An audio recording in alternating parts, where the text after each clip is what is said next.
it is going to be seen by lots of voters as, well, that is what they would say now because they're having to raise our taxes. Such that you had to have leading Tory politicians say, as I say, I'm now a big fan of Brexit, but I used to be against. It was ridiculous, right? And everyone could see it was ridiculous. You can't fix the foundations and then suddenly say 3 months later, well, actually, they're not fixed. And it was all the fault of Boris Johnson and Michael Gove in 2016. That just doesn't wash, and people won't buy it.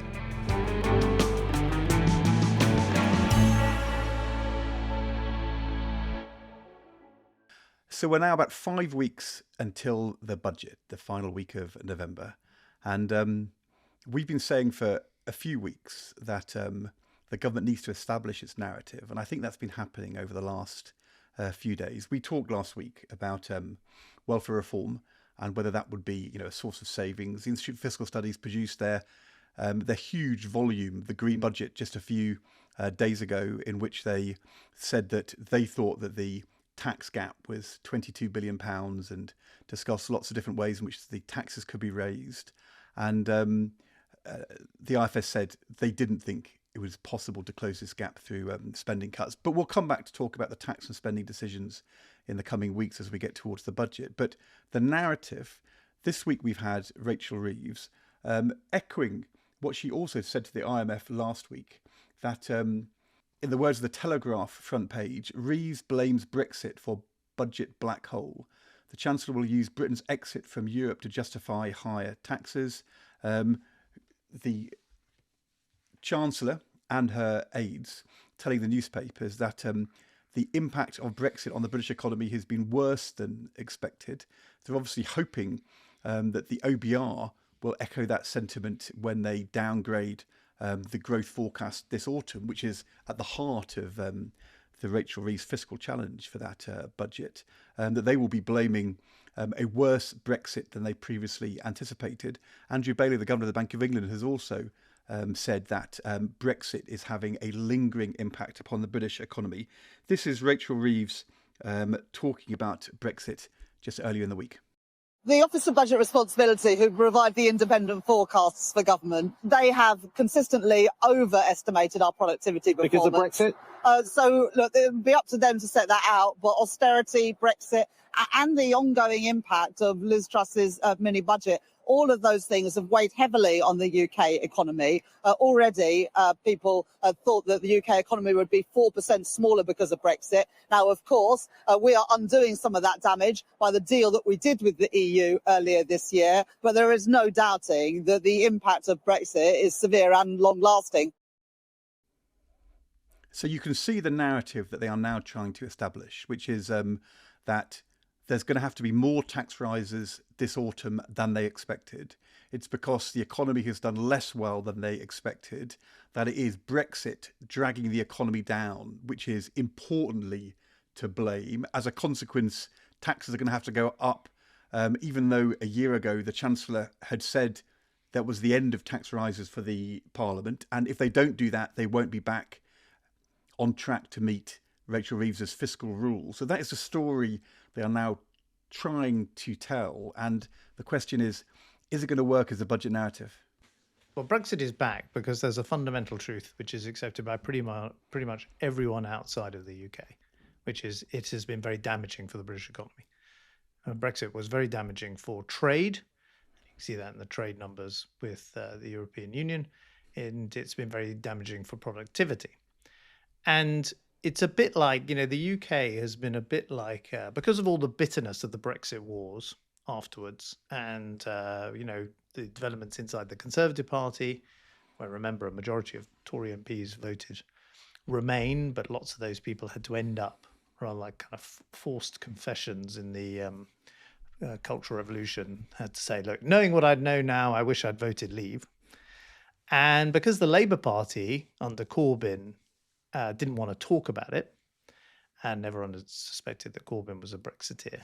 And because Labour, to get elected, didn't want to reopen wounds with its own supporters around Brexit or expose a kind of gap between, ardent pro-Europeans and amongst sort of millennial support for Labour in the cities and the former industrial areas they're trying to win back. No one wanted to talk about Brexit. It was the kind of word that did not speak its name at the general election. And it's gone more pervasive than that. The business organisations don't dare talk about it. The trade unions don't dare talk about it. The newspapers won't really talk about it. The civil service can't offer up advice on the impact of Brexit because ministers don't want to receive it. And yet it is the single biggest economic event that has happened to Britain in the last 15 years. Certainly, but the one person who did want to talk about it was you. Well, at yes, the time of the election, I remember on this podcast you saying that they should point to Brexit as a drag on economic growth, and they should be pointing to a Brexit-orientated solution. You said they should seize the moment and rejoin the customs union, and I said I didn't think they were going to do that. But that would have been the right time to blame Brexit coming into government with some kind of prospective move. I mean, the question is, can you wait 18 months and then say, actually, we've now realised Brexit is to blame without it looking like an excuse? And when people say, well, if Brexit's to blame, what are you doing about it? I mean, the government is doing some stuff to renegotiate the relationship, but, it's not going to have a big impact upon economic growth in the next 5 years. Okay, but let's unpack those things. So often people will say, oh, well, George is just trying to refight the Remain campaign. But you do have a situation a bit like kind of tractor production figures in the Soviet Union. The factory says we're making these tractors. The tractors don't work, and they're not being produced in the numbers that everyone says. They get reported up to the regional commissar, who reports them up to the Politburo, and the Politburo says the Soviet Union is doing well because we're producing all these tractors. But everyone in the world knows they don't work. And this is the same with Brexit. So you have to kind of confront the issue, which every international investor, every other country can see, and a lot of people inside Britain know but won't talk about. And a new Labour government was an opportunity to do that, to kind of clear the air without all of the internal baggage that the Conservative Party was carrying at that point, such that you had to have leading Tory politicians say, as I say, I'm now a big fan of Brexit, but I used to be against. It was ridiculous, right? And everyone could see it was ridiculous. And there was an opportunity for the Labour government to do something, which was to pick a real narrative. We discussed this many times. You have to have an intellectual analysis of what has gone wrong that you are trying to fix. And it's not enough just to say the Tories are in charge. They've tried that, and it doesn't wash because people don't care whether there's a Labour or a Tory health secretary. They want to know what's your analysis of what's gone wrong in the health system and how you're going to fix it. Ditto on the economy. And there was no kind of proper analysis of what had gone wrong, and therefore there was no proper solution to how to fix it. And I'm not saying Brexit is the only thing that Britain has struggled with in recent years, but it is a big thing, and it's led to a much bigger state, much more bureaucracy, much more red tape, less trade, far from being the act of free trade that it's presented as. It's an act of protectionism. And the government could have adopted that narrative. It didn't have to relitigate the referendum itself. It said, we're not going back on that decision, but the way we left was driven by Tory politics, which it was. It was driven by factions within the Tory party. There were many decent, serious Tory politicians trying to resist it and have a softer Brexit. And they were overridden by the kind of combination of the hardline Brexiteers aligned to Boris Johnson's political ambition. And the Labour government could have said, that's the truth. Most people who were independent-minded would have gone, yes, we can see that. There's certainly a very strong kernel of truth to it. And then they could have had a solution. And they did have a partial solution, which was to open up trade negotiations with the EU again. But they could have really doubled down on it. Said, why not rejoin the customs union back then? Can you imagine if we had? Now the Tory party and indeed Reform would be in the impossible situation of saying to British business, put us in power and we're going to come out of the customs union again. But they haven't done that. But it's still not too late. It's only a year or so into this Labour government. You could go back and make the kind of key foreign policy objective or economic policy objective of the next year a much, much more comprehensive EU negotiation. And I actually think if you look at Nick Thomas-Simons, he's been doing a quite good job. He's the Cabinet Office Minister responsible for this. He's been doing a good job going around giving these speeches, including in kind of iconic places like Bruges, where Margaret Thatcher gave a speech, and on issues like the ECHR, which are not directly related, but sort of saying, we can use our international diplomacy to get a better economic deal for Britain. And if because of what's happening now, the OBR are calling it out, saying this is even worse than we thought, Brexit, and the Government Bank of England is saying it, and the Chancellor is latching onto it as a reason for why things are worse, then you've got to have a plan to do something about it. And there are things you can do. I think you have to separate the content of what's being said and whether it works politically as a budget narrative. In terms of the content of what's being said, of course, it's the case that Brexit has come out badly, and that's why Andrew Bailey's saying it, and that's why the Chancellor is saying it, and the OBR may be able to say that they were too optimistic about productivity, and they've now downgraded their productivity forecasts, although interline with other forecasters. To say Brexit has caused the downgrade is not going to wash, because if you look in 2025, it's quite hard for Brexit to be the reason why the UK is doing badly, and all at the same time say that we've got the fastest growth in the G7 other than America, compared to France, Germany, and Italy, who are still all in the European Union. And there's no doubt that Brexit has had an impact upon our economy, but so has the pandemic, and so has underinvestment in innovation and in capital spending, and so has other things as well. I mean, Rachel mentioned the overhang of austerity. We could debate that, but it's not only a Brexit story. I think for the only thing I public, challenge you on that, Ed, is I think it's wrong to align the performance of all European countries with the fact that Brexit has been particularly damaging to the UK. The Britain leaving has had a particular impact on British trade. And yes, it was always actually a bit more of a dynamic economy than France or Germany. And we weren't necessarily sort of tied to their performance whilst in the EU. And certainly leaving the EU has not improved our performance. The thing is, I'm not disagreeing. The reality is, since the financial crisis, all big developed economies have grown much less strongly, and that included countries like us who left the European Union and countries who stayed in it, and included America. And America more recently has bucked the trend. The rest of Europe has continued to do badly. There is undoubtedly an important Brexit element in our deterioration of performance. All I'm saying to you is there's going to be lots of economists popping up and saying, they've been doing it all week, saying it's not only about Brexit. That is one point. The second thing is, if you're going to do it, then you need to do it early. I mean, you were, from 2010, blaming the Labour government and the financial crisis and Labour spending for what you inherited. And Jeremy Hunt, when he took over from Kwasi Kwarteng and Liz Truss, immediately was taking action because he was blaming what they had done. And it is quite hard to have said last autumn, we've done the tax rises we needed, and for Keir Starmer to say phase one is over, we fixed the foundations, and then to claim now to have discovered something which actually everybody knew all along, which was Brexit was part of the reason why our economy was doing less well, but there were lots of other reasons. And, it is going to be seen by lots of voters as, well, that is what they would say now, because they're having to raise our taxes again. So looking like an excuse is a problem for them. But I think the biggest problem is, if you're going to win these arguments, it has to be about the future. You have to have a budget which says, we are doing stuff to secure the future. You can say the economy has been weak for these reasons. And you can say public services have been underinvested in for years. And you can say we've assessed how bad it is. And here is our plan for the next 5 years, the next 10 years, stage expectations. We have to raise taxes as part of that. Come with us on this journey. And this is the way to people being better off and better public services, and judge us at the next election as to whether we're on track.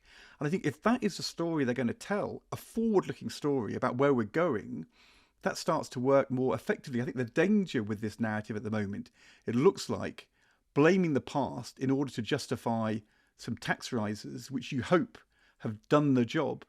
And I think it has to be less about what went wrong only, and more about what is the future plan. That is the thing where I still feel, when you say they needed an intellectual diagnosis, I think that's right. An intellectual diagnosis which then drove a forward positive agenda, which was optimistic and ambitious, but staged. It would take time. That's the part of the story I'm still hankering after them telling, because I'm not sure what the vision is and where the growth is going to come from and how we're going to compete in the world. I don't quite see the story yet. And saying, well, the problem is Brexit, but by the way, we're not going to reverse Brexit, and it's not clear what we are going to do. It doesn't fill that gap. When we raised taxes in 2001, 2002 for the health service, for national insurance, there was a diagnosis, but there was a big prospectus about the argument about the future, and that's what they've got to win. Keir Starmer's got to have people saying, I want that Labour future. And that is the thing which I still feel is not part of the narrative. And I didn't feel in the last week that yet coming through. Yeah, I agree. I totally agree with you. No, it feels very much like they've seen the internal draft of the OBR forecast, haven't they, now? And the OBR have downgraded productivity. And one of the reasons they've given for a downgrade in productivity is lasting effects of Brexit on trade, which was worse than they had previously anticipated. And they've sort of taken that and said, right, that's our budget narrative. Brexit it's a line. It's a line. Right. It's sort of, It reminds me a bit of when I got myself into trouble with an OBR forecast quite pretty early on, I think from memory in like 2011, when and a kind of GDP forecast where it like snowed badly. And so we'd had a kind of bad quarter because of the weather. And I said, it's all down to the snow, which, was not very good. It wasn't like the British economy isn't doing well because it's been snowing. It was, the kind of thing that didn't last the morning as a line to take. And here, I think you have to, there is a, I'm here in San Francisco. The mood is pretty glum about the UK, right? It's a very depressing, sometimes coming as a Brit abroad at the moment. You get people who are just sort of very down on us. And, you could construct a narrative that would have credibility here about the UK. The impact of Brexit was much greater than they anticipated. It hit trade. Maybe we're too slow to come out of COVID. There hasn't been enough public service reform. It's very difficult to get things built. It's not as entrepreneurial economy as it once was. They're not making enough effort to attract or keep wealth creators. You could, we haven't doubled down on education. We haven't doubled down on science, which, there's a whole range of things you could construct as a critique of the last period of years, which, by the way, the Labour government could say, we weren't in charge of most of that. So here's our solution to it. But then you'd have something that like people would nod their heads to. And by the way, quite a lot of conservatives, there are a lot of conservatives who say, a lot of things were put on hold once we voted for Brexit. We had political chaos, endless changes of prime minister, public service reform stopped, the civil service doubled in size.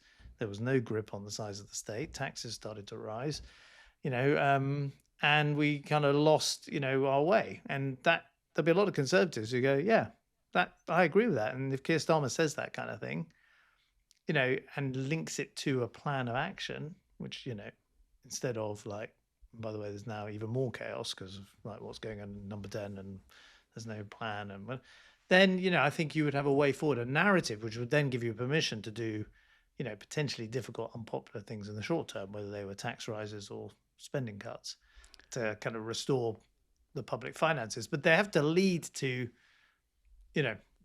plus a plan for the future, doubling down on trade relations with the EU, backing enterprise and science, getting these planning reforms everyone's been talking about through and starting to work on the ground, etc.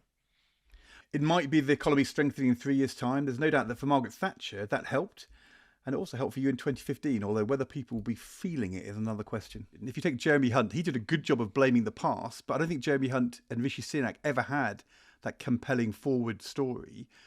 You had the long-term economic plan, which, used to make my teeth grind, but it was effective at throwing things forward. I'm not sure whether you won because of that or because there were kind of questions about Labour, but I do think if this looks like a backward-looking line, which is an excuse for tax rises in the hope that you can draw the line and we'll forget about it, I don't think that will work. I think that you have to get to a more forward-looking, intellectually compelling story about the future, which can be based around turning round problems and staging expectations. What they've done badly in the last year and a half with stage expectations. So, it's done. We fixed the foundations. I mean, they were going to take 10 years to fix the foundation, and you can't fix the foundations and then suddenly say 3 months later, well, actually, they're not fixed. And it was all the fault of Boris Johnson and Michael Gove in 2016. That just doesn't wash, and people won't buy it. Anyway, very interesting. There's so much more to talk about on this budget, and we're going to talk about tax decisions to come. That big question as to whether or not Labour does choose to stick to its manifesto commitments, not to raise income tax, national insurance and VAT, or whether this narrative is edging towards a shift in that manifesto position. Interestingly, a poll in Labour List, which is a sort of Labour internal newspaper, earlier in the week, saying Labour Party members all want the manifesto to be broken, or at least 2/3 of them do. We'll see whether that's actually where we're going.